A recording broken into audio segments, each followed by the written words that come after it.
Hey, I've got a question for you. Have we lost our sense of civil rebellion? If so, how do we get it back? Let's talk about that.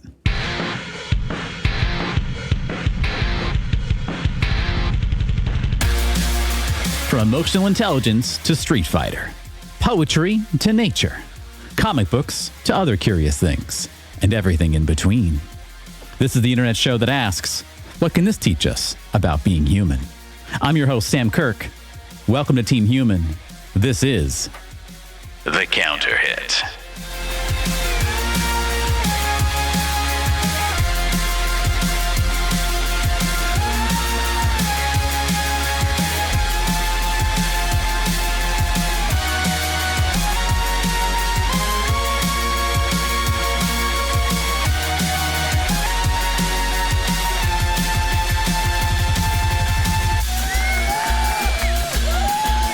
Welcome, ladies and gentlemen. Welcome. How are we all doing today? Yeah. Oh, I hear the shouts. They're not artificial at all. They're real shouts. Folks, it's my pleasure to be with you today on this episode of The Counter Hit. Episode number 5? Geez, 5 of these things? We do it that many times, that often? That's crazy. Welcome aboard. I'm pleased as punch to be with you this week of August 24th, 2026, or when this will be aired, August 26th, 2026. 2626. That's a mouthful, isn't it? Folks, like I said before, my name is Sam Kirk, also known as Scare Quotes in other circles, and I'm your host today as we talk about all different kinds of things. But the central theme today is about rebellion. A healthy dose of rebellion, if I don't say so myself. And the question remains, have we lost our way when it comes to that? Have we become so glued to our digital devices or preoccupied with our other thoughts that we've forgotten what it means to be just a little bit rebellious when it comes to tyranny and all other kinds of things? I'm not promoting, by the way, violent rebellion. I'm talking about just the human small little pieces of rebellion we can do in our day-to-day lives that can kind of send a message to other people, also send a message to ourselves, and create boundaries that let people know and yourself know that that's where you stand. We are, of course, here in the Team Human layer here at Zero Dot Media as we discuss some of these topics. And I thought would be a great opportunity for us to dive right in to what I think are some great examples of some healthy, maybe zealous, but good, healthy amounts of rebellion. Let's take a look right now.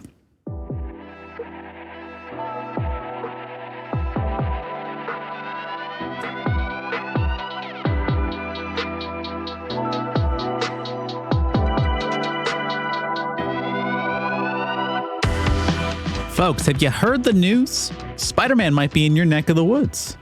That's right. We've got some Spider-Man appearances happening all across the United States and probably other parts of the world as well. No, I'm not talking about specifically Spider-Man Brand New Day, although have you seen it? It's a good movie. I quite liked it. Good old Spooder-Man doing the old Tom Holland Zendaya thing. Good stuff. Recommend watching it. But no, I'm not talking about that today. Instead, I'm talking about, what's happening over in Minneapolis. That is right, folks. Minneapolis, the town of really tall buildings? No, not really tall buildings at all. They do have, however, their own local Spider-Man. As Bring Me the News describes to us here from August 22nd, the headline being, everything that happened as Spider-Man, Mason Fury chased Jake Lang out of Minneapolis. Turns out Bring Me the News had a reporter on the ground to witness everything that happened as Jake Lang's hate rally turned chaotic outside Minneapolis City Hall. This is reported by Izzy Canizares. Now, if you don't know who Jake Lang is, he was a January 6th rioter who was pardoned like many other individuals by the Trump administration, and he's been holding rallies of some kind. This opening paragraph here, January 6th rioter and far-right instigator Jake Lang held another quote-unquote hate rally on Saturday, and it was quickly drowned out by crowds of Minneapolis counter-protesters, including the city's own Spider-Man. Isn't that flippin' cool? There's a picture right there of Jake, Minneapolis police and protesters clashed after Lang drove along a sidewalk in front of City Hall. An MPD and private security seemed to shield Lang. Lang first tried to hold an anti-Muslim rally in January 18th, which was also met by Minneapolis protesters and eventually led him to being chased out of the area. Sounds like this guy is trying to spread his message and people aren't willing to kind of hear it. By the way, fun fact, folks. Freedom of speech does not mean freedom of reach. Just want you to be aware of that. You can say whatever you want. The government can, you're protected from that. But that does not mean that people will like what you have to say. Just want to make sure that's super clear for those of us that are struggling with that particular concept. Sounds like here he announced last month on social media that he would be returning to City Hall to lead a quote-unquote peaceful freedom of speech rally, though Saturday's attempt at a rally was no different from January's, with over 100 counter-protesters already holding their own demonstration in front of City Hall during the time Lang was scheduled to be there. Okay, so it sounds like this guy is he's having fun with words, fun with phonics, and calling things the opposite of what they are, I don't know anything about this guy except if he was a January 6th rioter and he did... he was at a place in which we were trying to basically upend the Constitution in the United States government, as well as hurt civilian officers and federal officers and those of our government. That's bad news bears all around. If anyone deserves to get punched, it would be people that were January 6th rioters, in my opinion. Again, just my personal opinion. That's all that is. It sounds like right here in total, fewer than a dozen individuals showed up for Lang's scheduled rally. So a dozen people on his side, about over 100 people on the counter-protester side. Lang and 6 others, including far right-wing activist Jaden Scott, showed their faces briefly when they decided to drive along the sidewalk that was initially barricaded. So that's another issue. Why are you driving along a sidewalk? What? You're allowed to occupy space in a sidewalk. Why are you using a motor vehicle to drive along? That's not cool, man. That's not cool. The decision caused chaos as crowds of protesters gathered around the cars to attack Lang before pepper spray was deployed by a man dressed as a law enforcement officer who appeared to be working for Lang. Oh, and we're impersonating officers. Oh, that's brilliant. That's brilliant. Protesters threw water balloons, bottles, glitter, and more at the group as they tried to pull the offensive signs away from the instigators. So Jake Lang was wearing a very offensive sign on his person. He had someone within his parlay pretend to be a police officer to deter people with pepper spray. Sounds like it didn't work super well. At one point, a man dressed as Spider-Man jumped onto the back of Lang's truck and began attacking Lang before the superhero impersonator was pulled away. Lang was later photographed being arrested by Minneapolis police. Hey, bravo, MPD. Love that. Look at that image. Nice cake, too. But look at that image. This guy just lunging for him. Spider-Man's not going to have any of it. By the way, for those that are triggered, and those that are watching this and listening only, one of the signs that Jake Lang was holding was, Jake Lang loves black people but hates. That's his words, not mine. The N-word, okay? Wow, that talk about yeah. So we have some quotes here, but folks, I need you to understand how amazing this is. Just go on to your favorite social media post right now. Go to favorite social media platform and just search in the word Spider-Man, and you're going to see some beautiful things. Like here's a wonderful image right here of someone taking the iconography of Marvel Comics, the Uncanny Spider-Man, and making one of the images that a reporter took of this and making it into a Spider-Man cover. I mean, this is just fantastic. Spider-Man punching a not so great, unsavory actor when it comes to protesting. That is amazing. I mean, here's a wider shot of that particular same image. Spider-Man beating the shit out of Jake Lang was in my 2026 spirit animal. That's John Zoidberg there. And I love the caption. Now that's a picture of Spider-Man from good old J. Jonah Jameson. Love that. Oh, I love this image as well. Here's Spider-Man holding a pro-Palestine sign and trying to lead the people here. Here's another great image. Spider-Man literally trying to yank the hateful sign out of his hands. Literally trying to yank it. Oh, that's beautiful. That's amazing. That's fantastic. And I believe, yep, here's some footage right now of what actually occurred. We have to watch this right now. Let's see what happens. Look at that. Oh, look at that. Holy cow. Everyone's dispersing away. Spider-Man got a couple punches in. Made his message clear.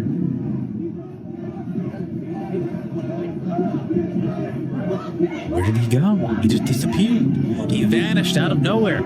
Again, just comment on the fact there's this big truck that's blocking a sidewalk here. What are you doing? A sidewalk is for pedestrians or small non-motorized vehicles at a minimum, but it's really for pedestrians, right? Here's a meme right here of the 3 Spider-Men from No Way Home. I punched Jake Lang once. No way, I punched Jake Lang once. And Amazing Spider-Man's going, I want to punch Jake Lang. Oh, man, what a shame. Here's another footage right here. Another TikToker got some footage of this. Spider-Man fights fascism in Minneapolis. Let's see here. Footage. Oh, we got some music here, too. Look at that.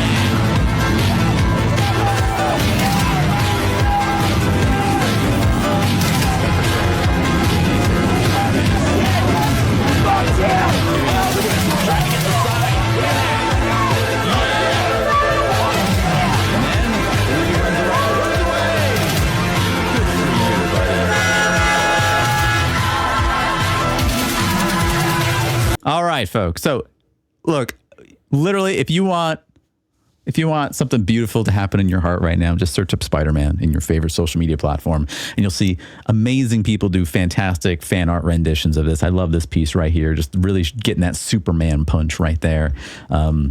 Just absolutely phenomenal and beautiful and wonderful. Here's another wonderful image right here. Marvel Comics Group, again, taking that exact image and making it into some kind of ad hoc photo. This is beautiful and phenomenal. Love that. Ugh. Brings a smile to my face right here. Folks, let me be clear. Let me be really, really, really gosh darn clear. I'm not pro-violence. In fact, I'm pretty anti-violent. I'm anti all that stuff. Sometimes a fascist needs to get punched. I'm not saying it had to be this guy. It's just good to see that Spider-Man, who's always just a symbol of the people, the real people that are kind of dealing with struggles and strife and believing that no matter what, we can disagree with each other. That's okay. It's okay to disagree with each other. It's okay to argue about stuff. But the non-negotiables about, all of us being allowed to finish the finish line on our own terms, all of us being in this together, believing that if there's any single one of us that is disproportionately positively affected by things, and there's a ton of people, like millions, even billions of people who are on the other side who are not doing so well, it's a moral responsibility for us to equalize that in some kind of fashion. I'm all for that. That's what Spider-Man represents. And so to see that image of Spider-Man just punching a literal January 6th rioter makes me happy. I would have loved if Jake Lang didn't get punched and just changed his mind about a couple things and learned that maybe he was wrong. I would love that. That's not the narrative we're living right now. Any single human being that wishes to hate on us, any specific group of people, well, that's the one group of people I think we can all agree. You need a wake-up call, my friend. And hopefully, even if Jake Lang's opinion will not change as a result of this, he's probably going to be planning his next rally, whenever that is. Hopefully people see this and go, look, if Spider-Man is doing this, Spider-Man has to, if some person needs to jump into a Spider-Man suit and feels empowered, like I need to do something, and they do it, again, I'm anti-violence, but it's a beautiful image. And to the individual who is Spider-Man, thanks for embodying the spirit of humans, Team Human, that I think we all needed to hear and see right now. So I share this story not to, again, promote violence, but rather just to indicate to all of you, you are not alone. If you feel like you are in an echo chamber and everyone's reverberating against you, you can push back. Not like this. Literally, I want to make that super clear. Not like this, but on your own terms. And we'll get to that a little bit later in the episode. But to Minneapolis, you can have Spider-Man. Right now, Spider-Man is for everyone, and you can have him. My heart goes out to you. And Jake Lang, not that you're watching this, you've never watched this, but if you are, shut the fuck up. Say whatever the fuck you want to say in your own private garage, in your own private basement with your own friends and family, but get the fuck out of the public sector. Because if you do keep doing these rallies in the public sector, expect human beings, good human beings, to, as peacefully as they possibly can, protest against that. I love that people were throwing glitter. That's amazing. So, once again, Spider-Man, ladies and gentlemen. He's for everyone.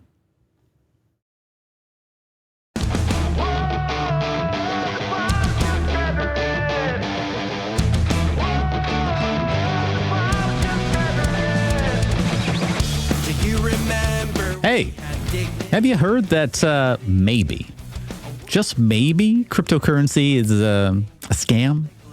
A money laundering scheme? Some way to defraud you of tons of money that you probably aren't ready to give up? Have you heard about that? No? Are you a crypto bro? No shade if you are.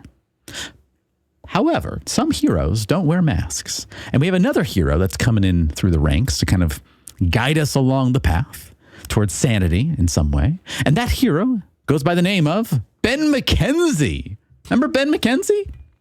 You might know him from the OC. I know him as Commissioner Gordon, but more importantly, I know him as Batman. That's right. He was the voice of Batman in the lovely, fantastic animated adaptation of Batman Year One. And that is right. Fellow actor, now kind of fraud journalist, now filmmaker and director, has gone to Congress and talked a bit about what he believes is the largest Ponzi scheme in history. And of course, this news doesn't come from American news. This is coming from ABC at Australia, reported by Amelia Turzin and Kate Ryan. Headline being, Ben Mckenzie's journey from the OC to calling crypto, quote unquote, the largest Ponzi scheme in history. A little brief of what they talk about here. For many millennials, Ben Mckenzie is still best known for his role as a troubled teen from the wrong side of the tracks who was adopted by the wealthy Cohen family. The now 47-year-old actor noted as much in his note to Congress when he appeared before the Senate Committee on Banking 4 years ago. You can also call me Ryan Atwood from the OC, he quipped. And there's a nice image from him when he did that before a long time ago. Mckenzie's appearance before the committee highlights the career swerve the Hollywood actor has made since appearing in television shows such as the OC and in Gotham. That's right, he was Commissioner Gordon, a young Commissioner Gordon. He is now drawing on his undergraduate studies in economics to publicly criticize one of the highest profile financial movements of the past decade.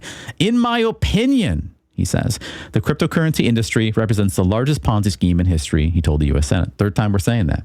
He says it. He believes it. Speaking to the U.S. ABC News, Mckenzie explains how he became a crypto cynic and why he just put out a documentary openly calling the movement, quote unquote, stupid. That documentary, by the way, is called Everyone is Lying to You for Money. I've seen bits of it.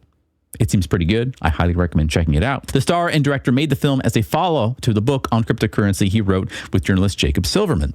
I had a lot of imposter syndrome about playing this role of investigative journalist, he tells ABC News about making a feature film. That's clearly not my training. So he recognizes that, hey, look, he comes from a pedigree of actors, and here he is.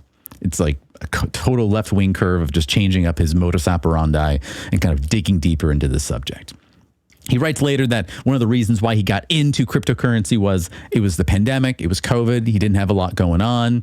A buddy of his told him to kind of look into crypto and invest in it. But he had, little did his buddy know, Ben Mckenzie has a background in economics. And he looked into it and says, I don't know. And so what he ended up doing? Well, he ended up shorting the cryptocurrency market, not investing in cryptocurrency.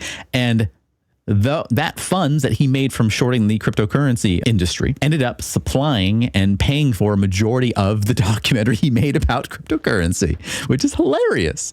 By the way, for those of you that don't know, shorting is when you do the opposite of investing in something. I believe in something, it's going to grow, so I'm going to keep buying shares of it and with the promise and hope it's going to keep growing and growing and growing. He had the opposite belief. He believed that it's going to dovetail. So he would bet against the market. When you short, typically it's incredibly risky because if you're wrong about your short, you are on the hook for an almost infinite amount of money. Like it can be incredibly dangerous. So when you short the market, you have to be very confident you are correct in your thesis. And sounds like he was in that particular regard. One of the most notable things about this documentary, if you get a chance to watch it, is he actually interviews FTX founder Sam Bankman-Fried. If you don't know who that is, he is now in jail for defrauding many, many, many people. I highly recommend checking out that particular clip of that documentary because it's amazing the questions Sam is willing to answer to Ben. And fun fact, Ben Mckenzie's drinking from a cup here that says, can we zoom in on this? Probably not. It says fraud investigator on it. But during the clip, I won't spoil it, but Sam has no idea that's what Ben is there for. He just seems like he's an interested party, kind of interested about FTX and all that other good stuff. So Ben is a champion of the people, and he's fighting the good fight. Why are we talking about him today? Well, we're talking about this because he's promoting his documentary that he had a kind of a soft launch for before, and he's kind of making the rounds among the news racket circuits. But I think it's an important opportunity for us to listen to a snippet of what he actually said during a congressional hearing back in 2022 as it pertains to cryptocurrency. Ranking Member Toomey, members of the committee, thank you for inviting me to testify before you today.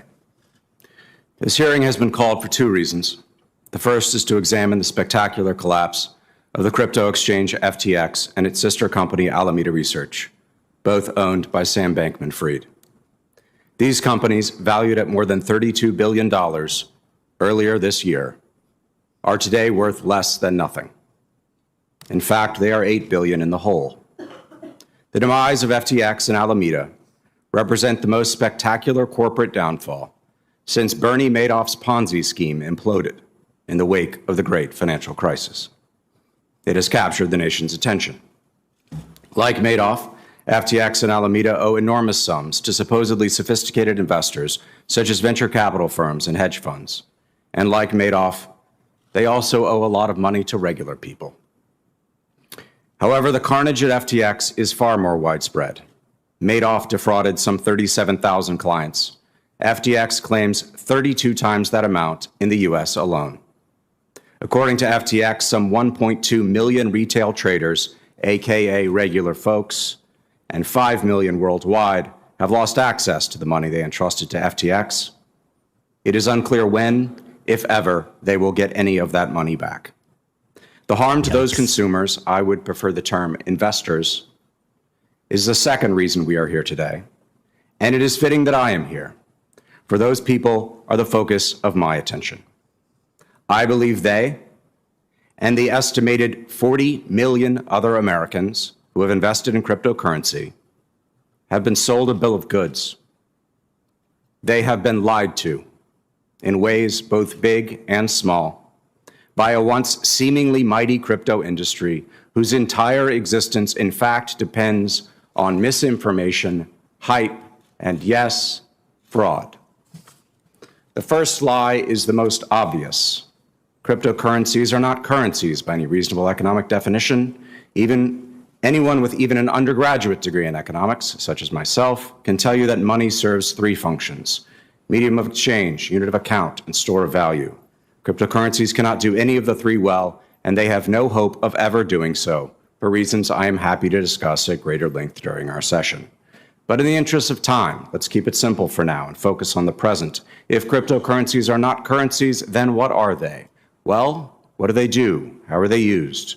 Via FTX, Binance, and a host of other exchanges, usually domiciled overseas, millions of Americans have used real money to purchase some of the over 20,000 cryptos in existence today. According to a recent Pew study, they are doing so as an investment, a way of making money. So, what do we have in the eyes of the law? We have an investment contract, more precisely, a security, an investment of money in a common enterprise with the expectation of profit to be derived from the efforts of others. To my mind, the four prongs of the Howey test are easily satisfied by every coin, token, or whatever nonsense words the crypto industry attaches to lines of code stored on ledgers called blockchains in an attempt to convey legitimacy or technological sophistication to them. But if these cryptos are securities, they are bizarre ones. They offer no products, no services, no revenue streams. The projects they represent accomplish almost nothing in the real world that cannot be done better by other means and add no overall value to our economy or any other. They are best a vehicle for speculation, an exercise in a zero-sum game of chance, much like online poker. At worst, they are an instrument of crime. Surveying the cryptocurrency mania during the summer of last year, I came to a terrifying conclusion. The supposedly multi-trillion-dollar industry was nothing more than a massive speculative bubble bound to pop. Worse than that, I had myriad reasons to believe that the crypto bubble was built on a foundation of fraud. Investment contracts that are effectively valueless are often described as Ponzi schemes, which are regulated under American law by the Securities and Exchange Commission. In my opinion, the cryptocurrency industry represents the largest Ponzi scheme in history. In fact, by the time the dust settles, crypto may well represent a fraud at least 10 times bigger than Madoff.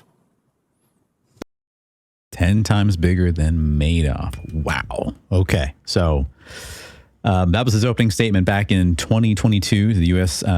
Senate congressional hearing. And to be more pointed about this, he has a couple of scathing words to say about the United States' current residing president, President Trump. So President Trump's views have changed about cryptocurrency.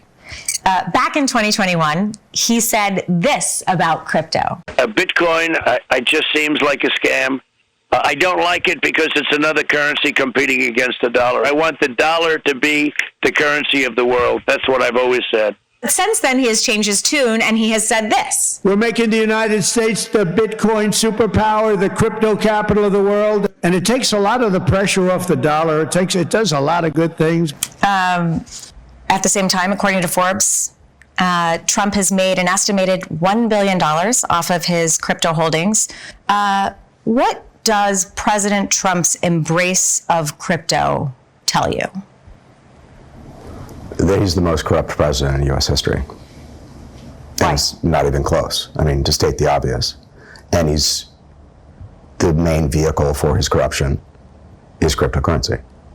That's where the majority of the money that he's made in his brief time in office, the second time around, where it comes from. He made a little money off of these meme coin things like Trump coin and Melania coin, but he made most of the money, he and his family had made most of the money off of a stable coin. I mean, it's so grotesque. It's really kind of infuriating. We have to remember that Donald Trump is a convicted fraudster. You know, he was convicted on the Trump organization was convicted on 34 counts by a jury. The amount of the penalties has been thrown out, but the verdict still stands. So he's a convicted fraudster. He is selling a coin and a scheme that I and many, many others, including Nobel Prize winning economists, have called a fraud. I mean, if the president of the United States is participating in this scheme, does that legitimize it? Perhaps to some people who believe in this convicted fraudster president, but what it really does is allow him to use his power to get crypto further into our regulated system. And when it blows up again, we will be footing the bill collectively, all of us. All the while enriching himself. Correct. Yeah. So, cryptocurrency, not super great. And Ben, good old Commissioner Gordon, Batman himself, is fighting the good fight. And we love that, you know.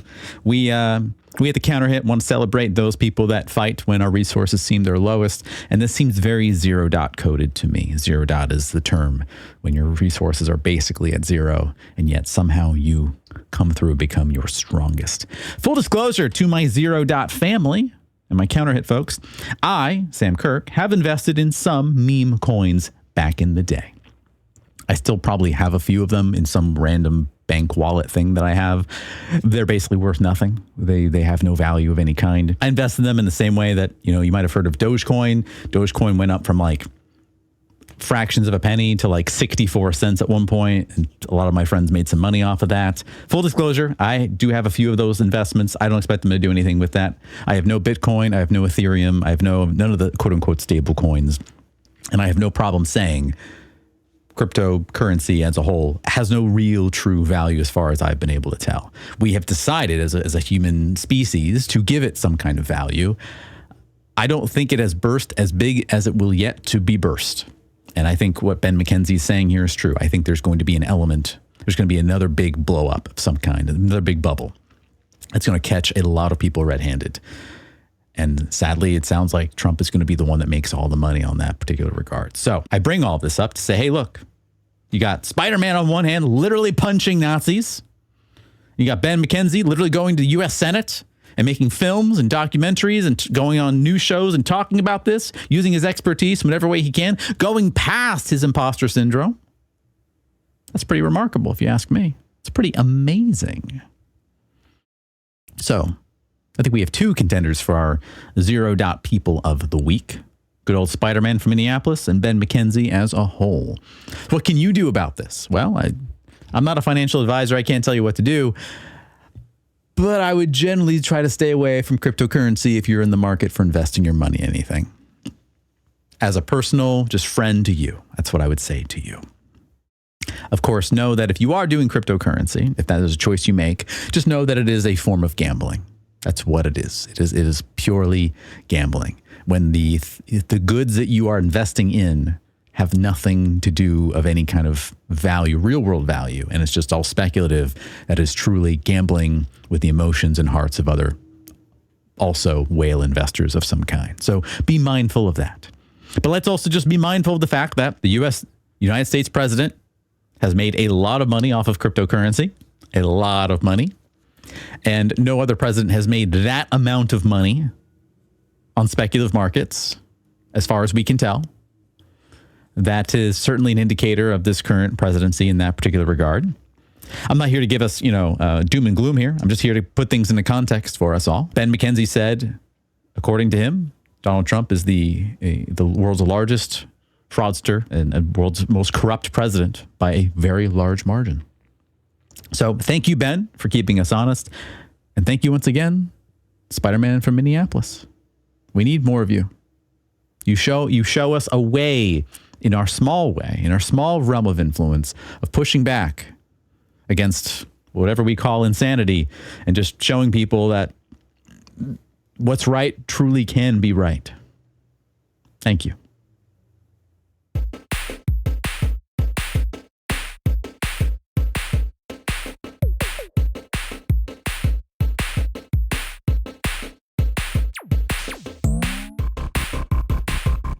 And that brings us to more news now here in the video game sector. That's right, video games. Stuff happened in video games this week, or last week actually, and not the best kind of thing. That's right. Notable developer Riot Games announced that their free-to-play fighting game that they've been hyping up for years, 2XKO, is ceasing all major development by the end of December of 2026. That stings. That stings a lot, folks. They had an official announcement on their webpage. They gave a very candid, detailed response to their ceasing of development. A couple cool things about this. If you have paid for anything up until the point in which they made this announcement on August 20th, all of your assets that you paid for are getting refunded to you, including your characters. They're making all the characters in the game free to access now. I think there's going to be some things you can buy still for this particular game, but it's going to be bundled together in a very cost-effective package. They say that the servers for 2XKO will remain open for the foreseeable future, whatever that means. This hit home for me. This hit home for me because I hate it. I hate seeing things made by beautiful, wonderful, talented, creative people get shuttered by what I believe are very bad business practices. For those who don't know, 2XKO was in development for quite a bit of time before it ever got released, something of the tune of maybe 10-ish years or so. It was developed by people that are very close to the FGC, like Tom Cannon. Seth Killian was a developer on the game. It went through many different revisions before it kind of became this kind of tag fighter. It was initially announced as Project L back in 2019 before it ever got released in 2025. That's a 6-year gap between the time it gets announced versus when it gets released. And just a series of what I would consider business fumbles go along the way. And that's kind of strange because Riot Games is, the developer and publisher of League of Legends, which I believe is a very profitable and lucrative video game still to this day. I don't know for sure. I don't know the economics of the situation. That game came out in 2009, and They've been making this extended universe based on their League of Legends IP. Like there's a television show on Netflix that came out that was highly publicized and highly reviewed. And then there's this fighting game called 2XKO, which was a name that was kind of funny. We all kind of like Project L a little bit better, but okay, 2XKO. Everyone that I know that's played 2XKO has enjoyed it and I think it's a great game. They want more characters, of course. They want more of this, more of that. But what was there, the bones was good. But this should have been seen as inevitable because shortly after the game's launch, Riot Games announced significant layoffs for the studio, including those that worked actively on 2XKO. One of our very own FGC folks, Patrick Miller, he was a consultant, and he was one of the people that worked on 2XKO. He found himself laid off as a result of that. By the way, if you're a big fan of Pat the Flip, go check him out. He has a fantastic Patreon where he shows wonderful articles about fighting game content and fighting game design and all that other good stuff. We were sad to see him go. It shouldn't have been a surprise, and it really isn't a surprise. It's baffling to me that if you spend 10 years on a project, more than probably, you don't give it enough time to cook and incubate. You don't go for the long haul. That's what's surprising to me. A lot of people have been critical about the fact that it took them so long to make a game, and I'm not going to be that person to talk about that because I don't know the particulars. I don't know the details. I know that making video games is goddamn fucking hard. And I know that probably making a fighting game that works within Riot Games' own game launcher that's free to play that you don't have access to is tricky and sticky. But I have to believe from a business perspective, if you're investing enough time into something, you got to believe in the thesis of what it's going to try to achieve, and you want to give it time. Now, according to Riot Games' own literature here, on the business side, and this is a quote from their actual website you can go to, on the business side, we hope that by making the game free, we could make the genre more accessible and discoverable to new players, and that they could fall in love with fighting games in the same way we did. Ideally, this would have happened over time, starting by earning the trust of lots of core fighting game players, growing into a larger player base, and then more features and content came online. We also went into this project knowing that from the start that free-to-play comes with a minimum player requirement to support those ambitions. Early on, we saw pockets of the FGC fully embrace 2XKO, and we got proof that this approach was working at a small scale. Players pushed the game to its limit in high-level play and brought their non-fighting game friends to play with them. Duos became a great way to mash buttons together. Tournament organizers added the game to their weekly lineups, and players told us they wanted more: champs, events, features, etc. While this is exactly what we wanted to see, it wasn't just happening enough. There's the key word there. Even within the genre, die-hard tag fighter players love 2XKO, but most other fighting game players struggle to find reasons to stick with the game. And their reason for ending development, we evaluated the game's overall performance. Not just revenue, but retention, new players, and engagement through 2026. We saw positive player reactions through the releases of Akali, Senna, and Thresh, The Climb, PvE, and some amazing competitive events throughout the year. Again, I'm not brand loyal to League of Legends. I've never played the game, so if I'm mispronouncing it, I apologize. Even in these highlight moments, however, we saw no meaningful, sustained change in 2XKO's trajectory, only a fraction of what it would take to trend towards sustainability. Over time, it became clear it would be impossible for us to continue actively developing the game as we are today. In recent months, the team has continued to take bold swings while fully aware of 2XKO's challenges. But to attempt another year, hoping for a way forward, would have been an irresponsible choice for players and the dev team. What? But to attempt another year hoping for a way forward would have been an irresponsible choice for players and if it gives the developers a job for a year and it gives players more content for a year, how is that irresponsible? Irresponsible to you, not to them. I don't like that line at all. I think that's inappropriate, but okay. To be super clear, we would have continued active development if we saw any viable future, but 2XKO costs us substantially more to operate than it brings in, and engagement has stayed relatively flat despite our larger updates. Okay, you're not making enough money. It's not worth the squeeze. That's it. Don't try to say like it's Don't spin it like it's an irresponsible moral thing. Don't make it a moral choice. Don't do that. Come on. You need the money. You're not making enough money, and you've decided that putting any more effort to rebrand it, to repolish it, to refresh it, to rehaul it just isn't worth it. Just say that. Fine. So when we looked at all the options available, i.e. reducing team size, which you already did that, adjusting our patch schedules, changing our business model. You could change your business model. You could do it. I promise you could do it. We concluded that finishing the rest of our work in progress content and sunsetting active development was the best route forward for players and rioters. That's garbage. That's a garbage explanation. It just simply, as far as I'm concerned, you're not making money. You're bleeding money. Got it. Cool. You've tried a bunch of things that have not worked yet, and you're like, let's cut our losses. Let's not give in to sunk cost fallacies. Okay, fine. Unfortunate, but fine. Now, I'm brokenhearted about this, but I gotta be honest. This isn't the end, except for one caveat. As someone who loves fighting games, a lot of the fighting games that I love are generally what we call, or what people have called, dead games.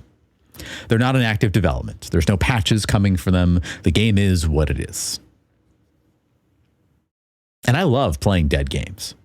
I love going to my locals and playing fighting games with people for a quote unquote dead game, knowing it's never going to get a patch. So that way, when we come across a certain situation in a matchup, we know that the only solution to solving that matchup is if we fix it ourselves. Us, the players, adapt and figure it out. And then a whole new meta arises from it. And honestly, it's one of the most beautiful things to see in the fighting game community.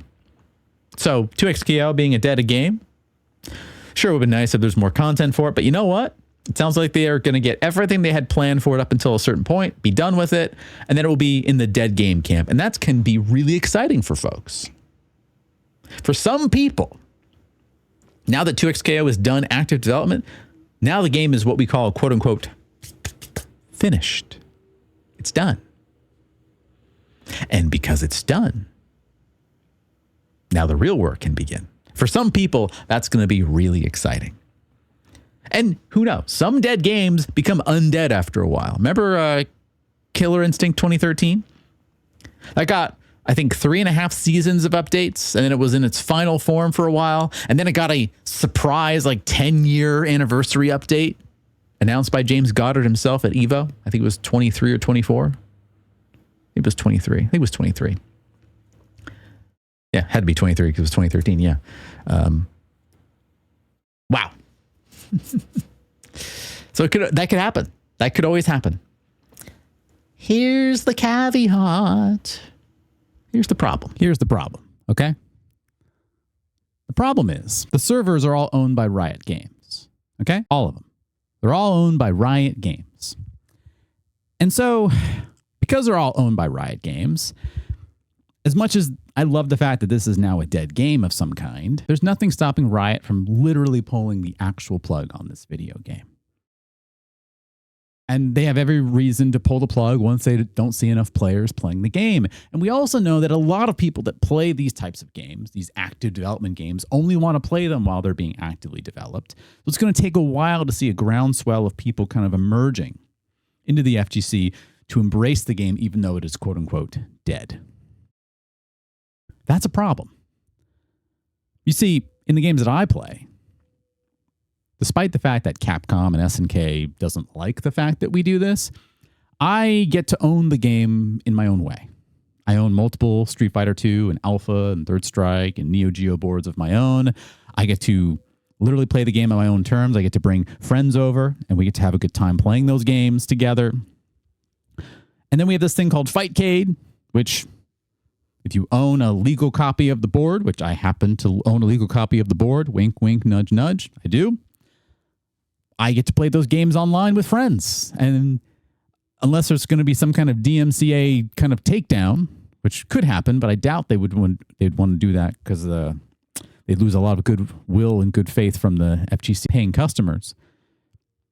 It's unlikely they'll do that. So I get to basically play those games for as long as I want, forever. And those games are ours. They belong to the players, the people. So even though I'm not upset, I think this can be a beautiful thing for a lot of people, I think we should be very cautious.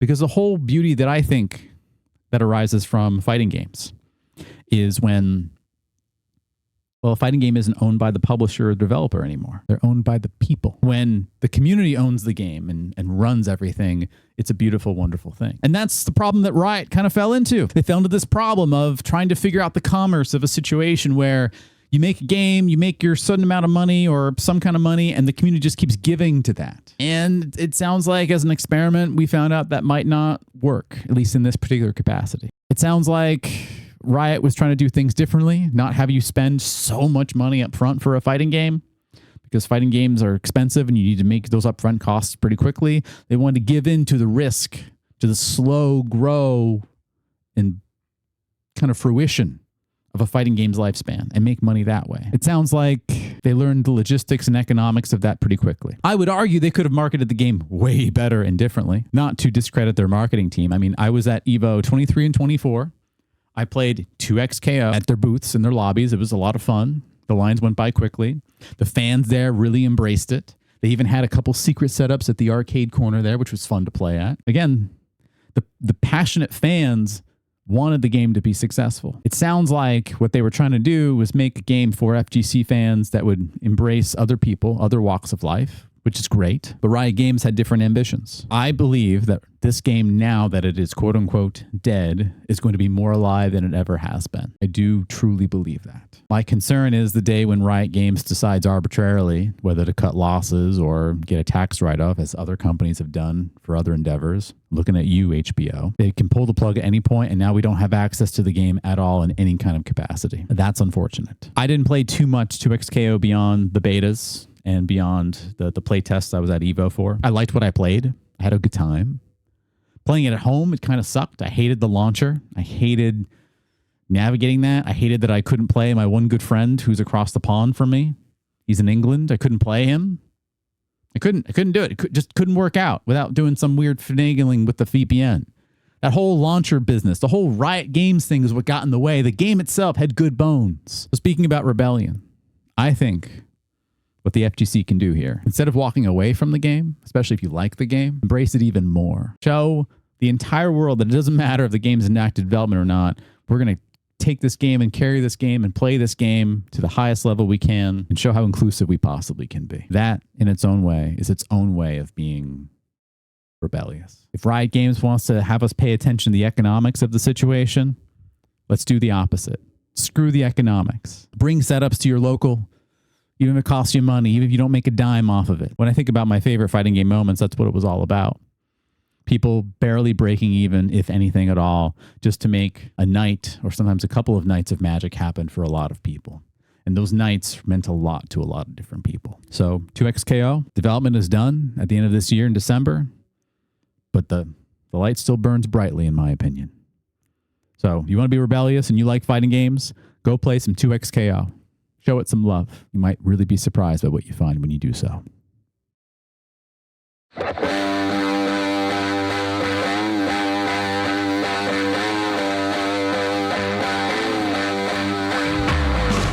Hey folks, how we doing today? You enjoying the episode so far? You know, our Patreon members get access to all kinds of lovely perks as a result of endorsing and supporting the show. They get access to extended versions of our episodes, rough cuts, if you will. They get access to other shows we're making that we have not yet publicly announced or launched.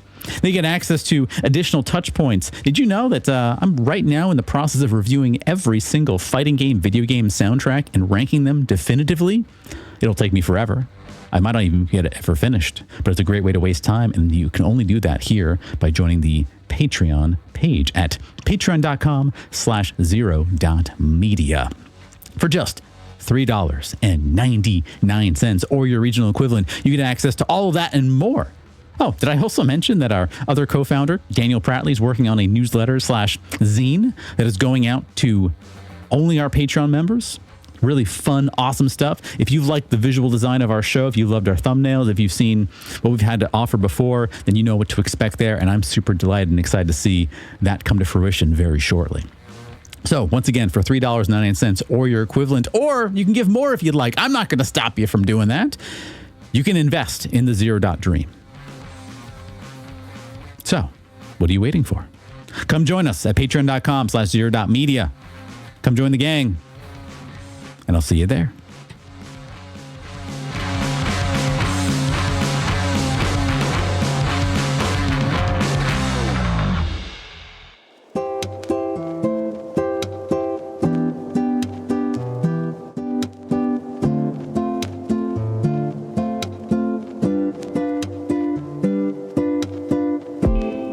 Well, folks, it's the 35th anniversary of something pretty special. You know what that is? Yeah. Got any ideas? 35 years of something that's shaped a lot of people's lives. Any idea? 35? That's right. The Super Nintendo turned 35 this month. Pretty incredible. Of course, if you are in Japan, you would have called it the Super Famicom. The Super Famicom. Fun fact, the original Nintendo Entertainment System, it was never officially called the Famicom. It's now known that colloquially, but it was just called the Family Computer System. Famicom for kind of a portmanteau short. Only during the Super Nintendo era, when it was officially called the Super Famicom, did it kind of get known as that, which is kind of incredible when you think about it. So, 35 years, Super Famicom / Super Nintendo is released. 35 years of memories. And just looking at the controller, you can kind of just have those memories come back to you. I got to put my cards where they are, folks. I was never a Super Nintendo guy back in the day. I was a Sega Sega Genesis / Mega Drive fan. That being said, I've come to love the Super Nintendo, and there are some truly incredible and amazing games on that particular piece of hardware. So we're looking at a console that, again, the Super Nintendo, the North America equivalent, came out August 23rd of 1991, making it 35 years old. The Japanese version is a bit older than that, from November 21st, 1990. And it literally lasted until, in Japan, September 25th, 2003. That's a 13-year lifespan for a piece of 16-bit gaming hardware. And folks, man, what a run the Super Nintendo really had. I mean, yeah, sure, you got the classics like Legend of Zelda, Link to the Past, Super Mario World 1 and 2, Yoshi's Island is one of my favorite games ever, Final Fantasy 4, 5, and 6, Super Metroid, Kirby Superstar. Folks, don't forget Earthbound, Mother 2, as it's known in other regions as well. It had so many great games. And I would argue that a majority of our gaming today is heavily inspired by this particular piece of hardware. Our expectations for gaming literally comes from this particular hardware, the games and masterpieces from this. But let's not forget, if I can get this data point right, and this is according to Wikipedia, which, is not the most reliable source, but it's better than others, 1,757 games were released on this piece of hardware. That's 717 games in North America, 521 in Europe, 1,448 in Japan. Japan had double the amount of games that America did. That's a lot of goddamn games. Jeez Louise. I mean, sure, there are other consoles like the PlayStation 2 and the Nintendo DS and the Game Boy that probably rival this, get close to it. And probably Xbox 360 if you include shovelware. And probably today if you include the Nintendo Switch with its amount of real bad AI slop shovelware. Sure, you can get close to that number, but this is before AI slop. This is before the time of which anyone could make a game. You had to literally get a partnering agreement with Nintendo. You had to get your dev kits in order. You had to publish it. You had to make sure it showed up in retail stores. 1,757 goddamn video games. And it doesn't matter if you're a Super Nintendo fanboy or not, you have to recognize that number and just be kind of marveled by it. You also have to marvel the controller. I'm a big fan of the Super Nintendo controller. It's a good controller. And it is literally the basis that almost all other controllers are based off of, right? You've got our face buttons. You got a diagonal, a D-pad, a directional pad, as it was called. Fun fact, Nintendo had a specific patent on how this D-pad worked, and that patent went out a couple of years ago, and that's why a lot of third-party D-pads are now suddenly a lot better, because they couldn't use the technology Nintendo had patented before. You have shoulder buttons, you have a select and start button. Notice how similar this particular gamepad is to a more modern one. Yes, this is designed to look a little bit like it, but I mean, the basic pillars are the same. Look at this. 4 face buttons, a D-pad, you've got a trigger of some kind. Now you've got 2 triggers. Now you've got analog sticks. You have at least a minimum of 2 buttons in the center, but then you also have a big giant home button to get you to whatever the home screen is. And then usually like now like a screenshot button and then other buttons here. The basic principle of controller design has not changed much over the Super Nintendo. And we got a lot of this from the Super Nintendo. We like this design so much that when Nintendo would go on and make the Nintendo 64, a console that I've talked about before on this show, had a once in a generation controller design that we would never see again. The GameCube, same thing, once in a generational design. We use it now sparingly with Smash Brothers tournaments and so forth, but we don't see that controller ever again. Nintendo's always evolving with its controller design, and it's not until we got to like the Wii U / Switch, now Switch 2, that we are kind of going back to our roots and kind of going back to what kind of works when it comes to controller ubiquitous design. It's a very universal setup when we talk about controllers. Think about it. Street Fighter II World Warrior, one of the greatest selling games of all time on the Super Nintendo specifically. I think it was like $70 at retail. You didn't need a fancy controller. You had all 6 buttons right here on this gamepad. You had them all. Here's your buttons, and then you had your triggers. Was it the most comfortable? Nah. That's where the Sega Genesis or Mega Drive 6-button fighting game pad was a little bit better, but you had to buy an extra fighting pad for that. Pretty amazing. Pretty incredible. Also, as a Nintendo guy, I still play on my Switch quite a bit. I've always it feels like home with the buttons being the way they are. So you got B and A, Y and X. On the Xbox, those are inverted and it always throws me off.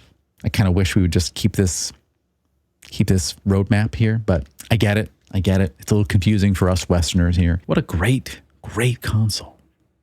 And this was such an innovative controller, by the way, that after the SNES had come out, they would make a revision of the Nintendo system or the Famicom or Family Computer System, and they would use this as a framework for their updated NES controller. Look at that little dog bone guy. And I stand by this. This is the most comfortable NES controller ever made. More comfortable than the traditional, flat piece.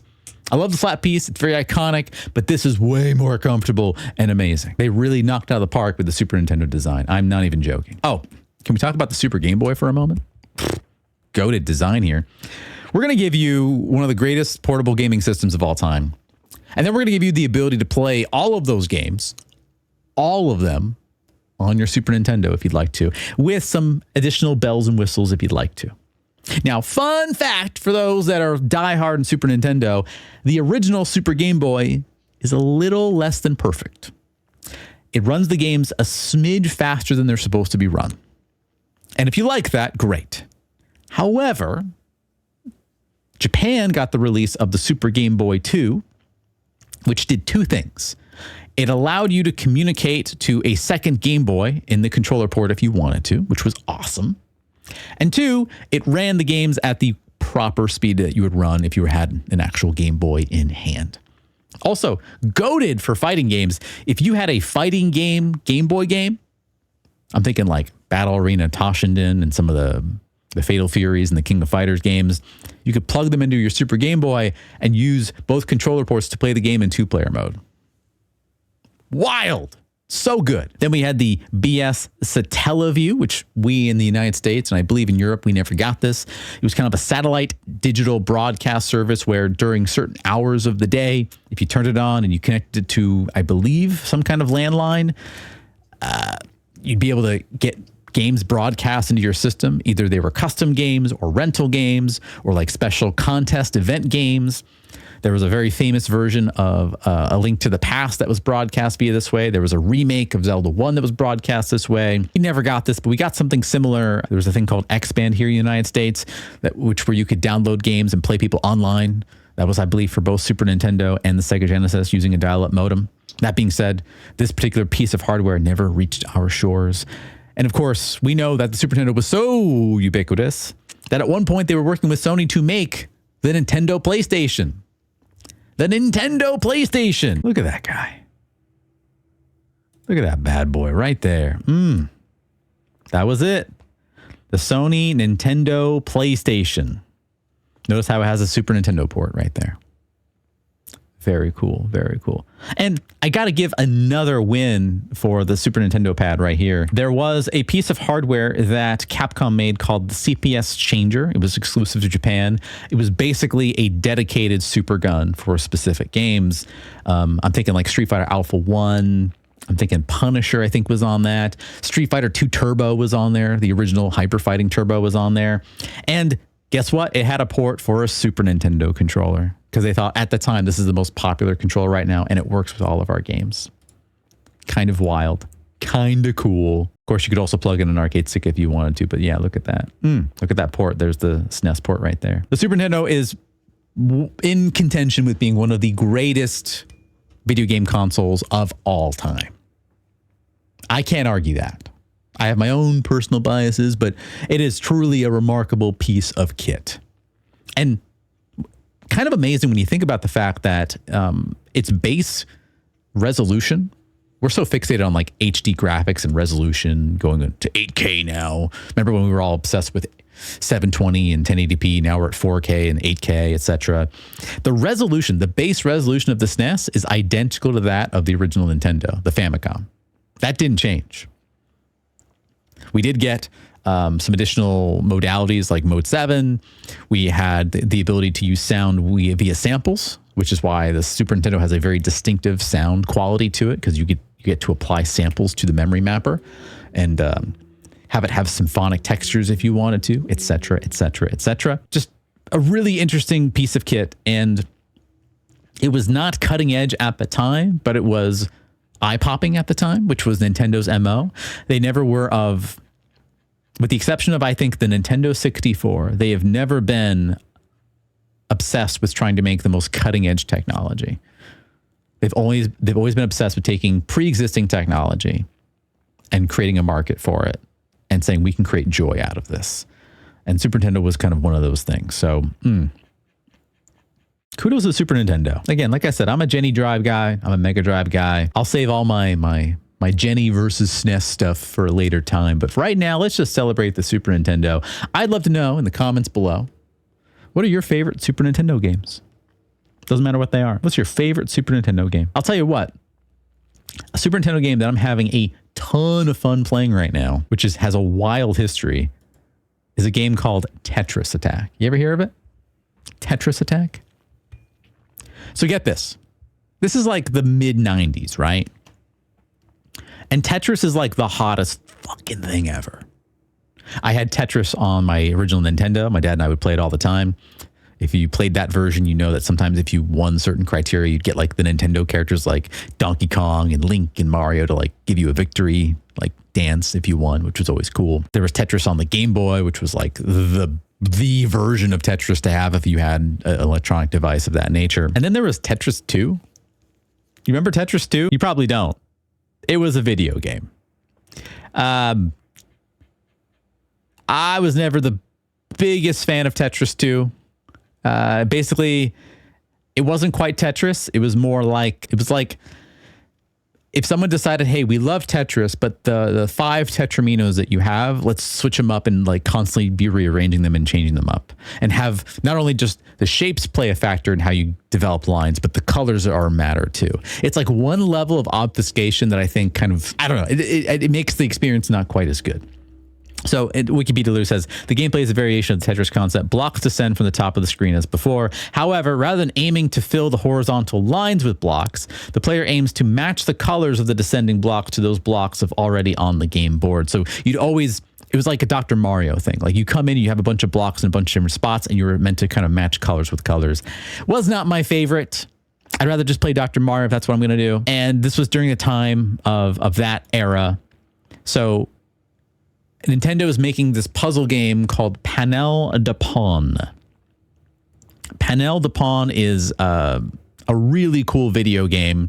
It's got fairies involved. It's got this idea of matching shapes and colors to the same shapes and getting at least 3 in a row, whether it's vertical or horizontal, whatever it is, it doesn't matter. Getting that to work is beautiful. It's a really good game. It came out in 95, and somewhere down the line, someone talked to the then owner of Tetris, Elorg, the company, hey, can we license your name Tetris for our localized version of this? And I believe there's a quote talking about how that was one of the greatest mistakes they had ever made. Hold on. So there's a quote here. Though international releases have the name Tetris Attack, the game has no relation to the Tetris video game franchise, leading to Tetris company co-founder Hank Rogers saying in a 2009 interview, he regrets giving Nintendo permission to use the name. Although Rogers liked the game, he believed it got lost in history due to it using the Tetris branding. All right, looks like this interview comes from Destructoid back in the day. The question comes from, well, I wanted to ask you about two specific games, how you feel about Luminous, which is a beautiful game, and how do you feel about Tetris Attack? And Hank Rogers says, well, okay, well, Tetris Attack, we'll do the second one first. Tetris Attack, Nintendo came to me soon after we formed the Tetris company. We were just wrestling with what we were going to do. And so at the time, we had the copyright, the gameplay, and the name Tetris, and our Russian partners who knew nothing about nothing. And I'm not talking about Alexei. I'm talking about Electronica Technica. They wanted to make money no matter what. That's it. However you could make money, make money. When Nintendo came to us and said we would like to take this Japanese game called Panel de Pon and rename it Tetris Attack, I'm saying it's not Tetris. But my partner's saying, but it is money. So yeah, I reluctantly agreed. In retrospect, we should have never done that. I don't think that's a good idea. It dilutes the brand. It's like naming another cartoon character Mickey Mouse just because you need the money. It's just a bad idea. So I wouldn't do that again. So there's some regret there, right? There's some little bit of regret there for sure. Here's the thing though. That's a screenshot of what Panel de Pon looks like. The fairies and all that stuff. Great game. Tetris Attack got a rebrand and used Yoshi characters instead throughout the entire campaign. And I quite like it. Also, there's a couple of game-breaking bugs in Panel de Pon that Tetris Attack kind of fixes a little bit in the localization. Came out in 96. And as a Yoshi fan, I like it quite a bit. And I've become quite addicted to this particular puzzle game. And it's a game that I do not believe will ever get a re-release beyond the original Japanese version. So if you want to play this version in the Japanese original with no English translation, it's available on Nintendo Switch Online service. But if you want to play Tetris Attack, the localized special cool version, you're going to have to play that any way you can. Or buy a card. I don't think it's that expensive. I don't know. Let's find out. Hold on. Let's see. Yeah, it's like 12, 14 bucks. Yeah, you can buy that. No big deal. It's a pretty common cartridge, but it's got so much charm. It's beautiful. The gameplay is incredibly addicting. Also, there's a sequel to this called Pokemon Puzzle League. Once again, having nothing to do with Panel de Pon. I never got an official Japanese correlated release of that on N64. That's right. They made Panel de Pon, the American localized version, be associated with Pokemon, now not Yoshi. What a wild thing. There you go right here. League. And the Japanese Panel de Pon for N64 never got released until a compilation came out on GameCube, which included Dr. Mario, something else. I think it came with Yoshi's Cookie, Dr. Mario, and Panel de Pon. And Panel de Pon in this version is based off of the canceled N64 port. Wild how video games work. But anyway, we're talking about the Super Nintendo, and I think this is becoming one of my favorite just go-to games to pop in right before bed, play some Tetris Attack. It's fun. It's got good music, good vibes.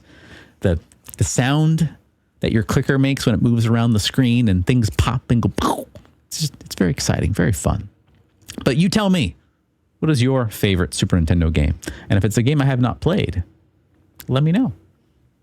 Oh, I do feel it appropriate to mention that some people on the Earthbound Mother community took the first Mother game and the translated official localization of that called Earthbound Beginnings and retrofitted that into the Super Nintendo Earthbound engine.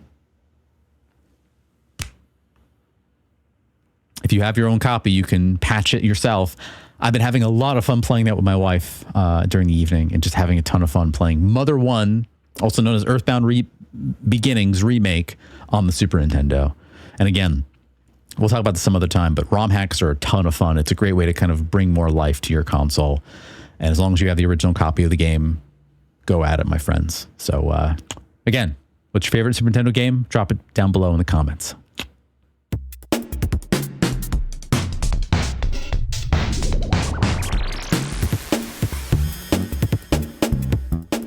All right, folks. And that brings us to our Patreon requested section. That's right. Our Patreon section where we talk about what it is our Patreon members are requesting we talk about. And today, it's another fighting game terminology term, an FGC term, as we break down what this term might look and feel like for us all. And I thought today we'd talk about a term that's, I'm going to break away from the script a little bit. It means something to many people, especially if you look it up on glossary.infil.net. But to me, it means something a little bit different. And we'll talk about that in just a second. I'm talking, of course, of the term the shimmy. The shimmy. So in a fighting game, typically speaking, even if it's three-dimensional, in some capacity, there's some kind of two-way plane between two different players. And the shimmy, as defined by infil.net, is tricking someone into thinking you're going to throw them by walking close, and then at the last second, walking backwards out of range, so they whiff a throw tech attempt like a dummy. You can then pummel them with a huge punish. Shimmying is easier to do in games with small throw ranges, so you can walk out of range easier. That is true. Shimmying was not much of a thing in good old Street Fighter 2, because A, there's no throw whiff, and B, throws are like massive. And games without crouch teching, so they can't defend against throw while also hitting you as you walk away, which makes it pretty common strategy in a game like Street Fighter 5. It's one way to enforce a very basic throw or not 50-50 on someone, and you'll see this style of throw bait used very often. Here's a quick video demonstration of what that looks like.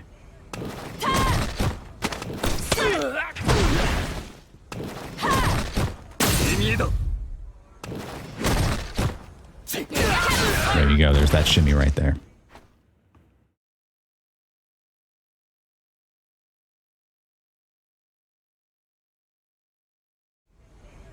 I would say shimmying exists in older games as well. I'm thinking of not shimmying against a throw, though, but rather shimmying against, say, a crouching roundhouse or some kind of punish, or a crouching medium punch, which has a little bit more range than a throw, and seeing that it's about to come, doing a quick walk back, then forward. Again, in a game like Street Fighter 2, where block stun is really a thing, you got to be careful, because if you walk back too much, you can actually get yourself locked in block stun.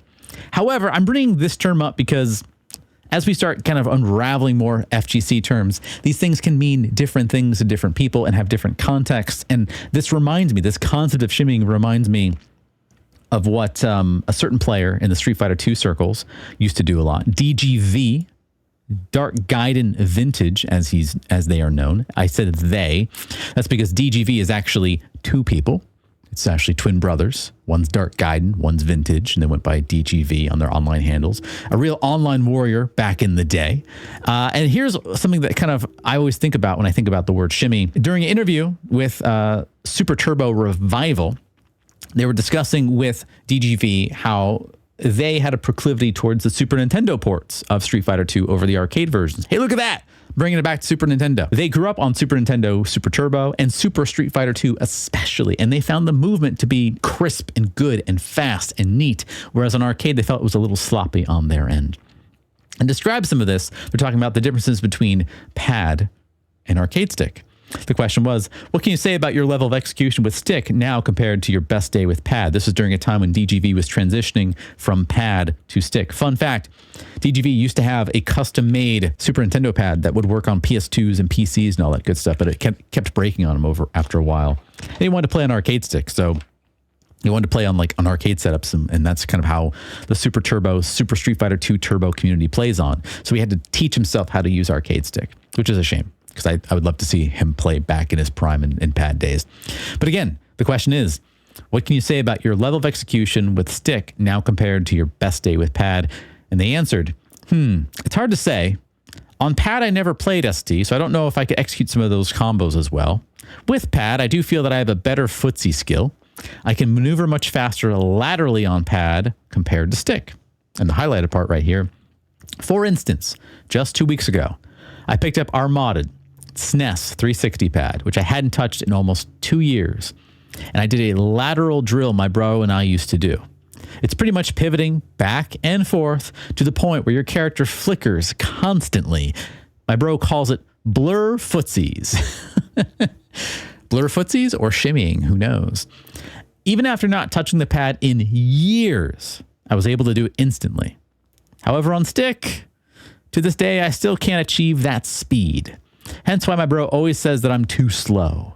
The thing about that technique is that it's a great way to hide your movements. Yeah. So even back in the early 90s, late 90s, Street Fighter 2 players were doing what we would have called now a shimmy. But what he's talking about is literally moving Ryu so lightning fast, it's like a blur. And you can do that in the SNES version of Street Fighter 2. I'm not sure that's a control thing. I'm not sure that's an arcade versus a SNES thing. I'm not positive because you don't see it quite as often on good old arcade hardware. But it is possible. It is possible to do it pretty quickly. The question is the efficacy, because as you're moving your stick, you then have to move the stick into the relative location you want to be in, whereas with your thumb, you're doing the shimmy and then your thumb is probably a little bit faster to get to wherever you want to be in whatever direction you want on the D-pad as a whole. So when I think about shimmying, I think about how some OGs used to use shimmying, how we used to use shimmying back in the day. Same basic concept. Shimmying is just basically when you have an opponent who's programmed to think you're going to keep doing the offensive, walking back a little bit, letting them bait out some kind of reaction, and then you counterpunish them. It doesn't have to be a throw attempt, although it can be part of that. So there's your FGC terminology of the week.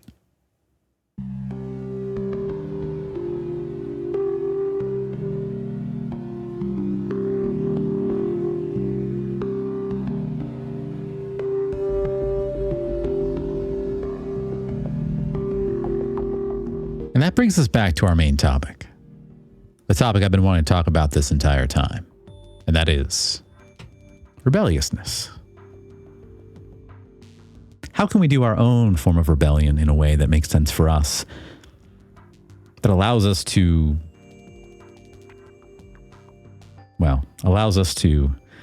not give in? I mean, there's got to be a way in which we can, in our own small, minuscule way, fight back against whatever tyranny that we see that doesn't have to put ourselves or our family in harm's way. One of the things I think about quite a lot is this idea of burying your head in sand and waiting for all of this to kind of pass you by.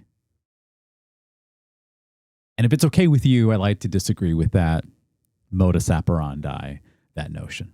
Of course, if your number one objective and job is just trying to put food on the table for your family, get a roof over your head, if you're in survival mode, of course.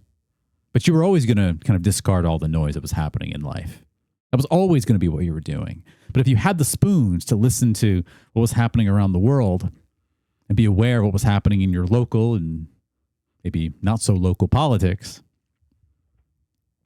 I think there's a better way to manage feelings of unrest. The first thing that I'd suggest you do, that anyone does, is find out what is the most important thing to you. What is so important to you that it's worth fighting a good fight for? I was about to say dying, but let's not go there just yet. And then decide in what small way of your world of hemisphere are you going to do something about that, to kind of fight back against that one thing that matters most to you. It can be incredibly tiny and small. It can literally start with the conversation you have with friends and family and just pushing back on misinformation. It can be the way in which you go to events and actively seek like-minded individuals and just bring a sense of community to everyone that you're around. It can be, if you want to, be you going to your municipality and going to hearings and speaking at, or at least listening to what people are saying about a certain issue that matters a lot to you, if that's what you want to do. But here's what I don't think is an option. I don't think the option is to do absolutely nothing. Choosing to do absolutely nothing, and I mean truly absolutely nothing, gives the bad guys their win. And we might not be able to win every fight. In fact, we might not win most of our fights, but we'll win the ones that matter. And so it's in our best interest for our own mental health and for those of our well-being of those that we love to fight back in whatever way makes sense in a diplomatic, socially warranted way. I don't condone the actions of good old Spider-Man literally punching with violence. At the same time, though, that individual, Lang, was using hate speech. And we're not a fan of that. I'm not advocating you don a mask and become, our next Spider-Man. You don't have to be. But you can be a Superman or a Superwoman or a Wonder Woman to those that you care about by showing up every single day, and just being the truest version of yourself that you can be, and acting with what we call integrity, doing what you say you're going to do and not betraying that. So give yourself permission to challenge yourself in some of your biases. Ask yourself, are all my actions mirroring the person that I want to become, whoever that person is? And then what small little behaviors can I do? Can I change to put myself on the better path forward? What small things can I do to make sure that the person that I want to be, wherever that is, matches who I am today? Whatever small thing you choose is enough. Our family recently had some hardship on the family front. One of our family members was not doing so well health-wise. And I'm really proud of my wife. I'm proud of myself. We had a moment of thinking to ourselves that, you know what? This is someone else's circus. We're all adults here. Figure it out on your own. We could have done that. But we asked ourselves deep down what we could do that would match the person we want to become. We thought to ourselves, what would the person that I want to be do in this particular situation? Well, the person I want to be wouldn't take over anyone's autonomy, but would be a little bit more forceful in giving suggestions as well as giving support wherever we can. That person also would read into what people were saying and know that what they were saying wasn't just angst at the world, but rather it was a cry for help. And they just didn't know how to communicate. And if I can read between the lines, maybe I can kind of dig a little bit deeper and be more supportive where I normally wouldn't be. And I'm proud of that. That was my entire weekend this weekend, is just kind of handling that with my family and my wife's family. And we're going to continue to do that. It's going to be hard. But I'm glad we're making that choice and not just giving in and just saying, whatever, that's your problem, not mine. Because that's not the person that I want to become. That's my little tiny bit of rebellion against all the forces telling me just to push it back. No, I'm not going to push it back. I'm going to roll up my sleeves a little bit, dive in, offer what support that I can, still keep my mental health in check, and keep moving, keep trucking. Because I cannot control a lot that's going on in the world, but what I can control is how I see myself every single day after I've had a good day's worth of work. And I think you have the same choice as well. So consider that the next time you see anyone act against your own values. What small way that does not jeopardize yourself can you push back a little bit on that makes sense for you? So that way you can literally look in the mirror the next day and be proud of what you're looking at. And that's how you counter hit.